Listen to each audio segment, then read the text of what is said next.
every day, better every day.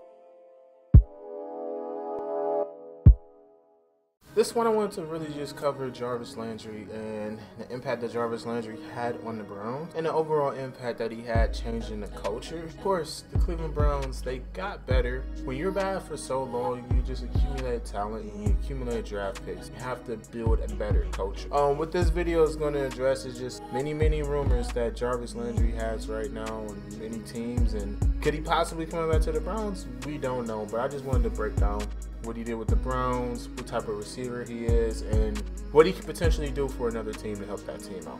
Okay, first, the stats from last year, they were not great. He only had 87 targets last year. He caught 52 out of the 87 targets for 570 yards and 2 touchdowns. He was battling injury the whole year, so it's not a barometer of how well he performs and how good he is actually. Previous year before that, 2020 season, he had 101 targets with 72 receptions, 840 yards, and 3 touchdowns. So the last 2 years, Jarvis Landry has only had 5 touchdowns, and he's had around 1,400 yards. These last 2 years were the years under Kevin Stefanski's system. The year under Freddie Kitchens, he caught 83 balls for 1174 and 6 touchdowns. Is it the system or is it the player? I think Odell Beckham proved without a doubt sometimes that you don't need dominant wide receivers in the Browns system right now, but it's a comparison when they say that Baker can't get receivers the ball, and you look at Jarvis's numbers in between the years, in between the systems. It's something there to really pay attention to. First year under Hugh Jackson with Baker Mayfield,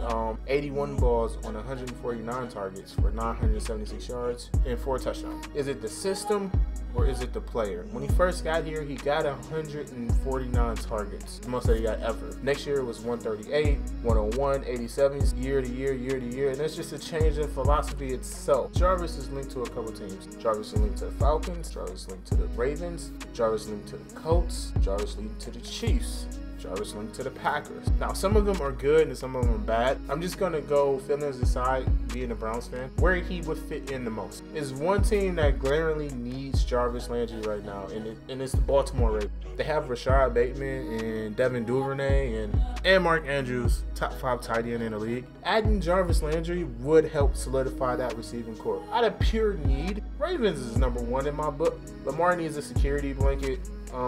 He needs someone that he could trust in the slide itself, and Jarvis could provide that to him. And this is me taking bias out of it.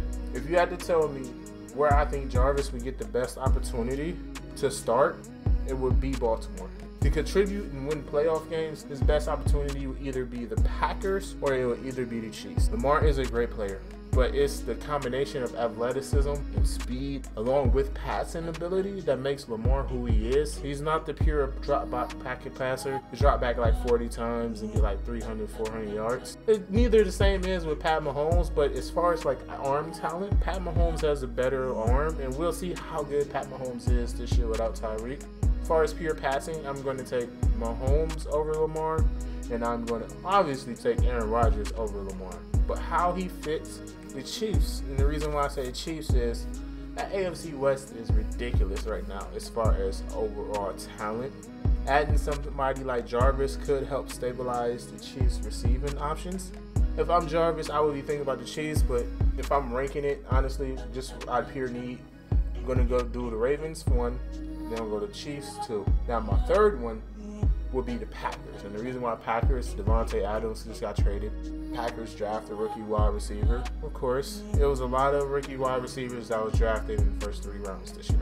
Having a quarterback like Aaron Rodgers with Jarvis targets and his share of knowing, hey, I'm turning, ball is in placement. Hey, I'm running this route. The ball is there when I come out of the breaks in my route. It doesn't get better than Aaron Rodgers. Aaron Rodgers will throw you open, and he has not had that liberty, unfortunately, the last couple of years playing under Baker Mayfield and the scheme itself.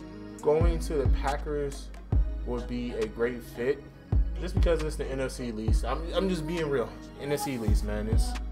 He go there and might as well walk to the Super Bowl. Only people that realize in the NFC is basically Tampa Bay, the Colts. But the reason why the Colts is interesting is position need. Where does Jarvis fit with the Colts? Well, he would be a great slot receiver. They already have their 2 guys on the outside. Pierce and Pittman. And Alec Pierce is going to be a great receiver. He's going to be great for what they need. Jarvis inside of the slot there would be a dangerous matchup because you can get everything underneath and you can go over top with Pittman and Pierce. And don't be fooled, man. Pittman does have speed and Pierce does have speed, so they're just not like slow guys. So going there along with Matt Ryan, which is a quarterback that's been there and done that, former MVP, could help stabilize them. So one thing about this is that Jarvis will play with a better quarterback than he's played with, unless he goes to one of these last couple teams here that I'm going to mention, okay? So next team I'm going to mention, it's kind of sentimental value, is New Orleans Saints. Him growing up in that LSU area, being a Saints fan, I could see an easy fit into the slot with him, Michael Thomas, and Olave. That receiving duo would be nasty. That receiving trio would be nasty, along with Alvin Kamara. Only question would just be like how Jameis is after the surgery. But in the NFC, they're going to have an opportunity to compete just because most of the talent in the NFC this year went over to the AFC. So I can see Jameis taking the Saints to the playoffs 100% with a healthy Jarvis Landry. And then the last one would be Atlanta Falcons. They're kicking the tires on Jarvis. It's a rumor or just like a backhanded report that's saying that the Falcons are looking into bringing back Jarvis and Julio. I don't know how that works with them taking Drake London with the 8th overall pick, but the Falcons were in the running when they were suspected of getting Deshaun Watson, and Jarvis was interested there, but talks have steamed up and cooled off and then like heated up again after the draft, because now teams have a list of what they need now. Hey, I didn't get my receiver in the draft, or hey, I need a slot receiver in the draft, or I need a veteran receiver. And honestly, like I said a little bit earlier in the video, the best fit for Jarvis Landry is Baltimore. Like it or not, that's the best fit for Jarvis Landry. But until then, it's always next year. But this year,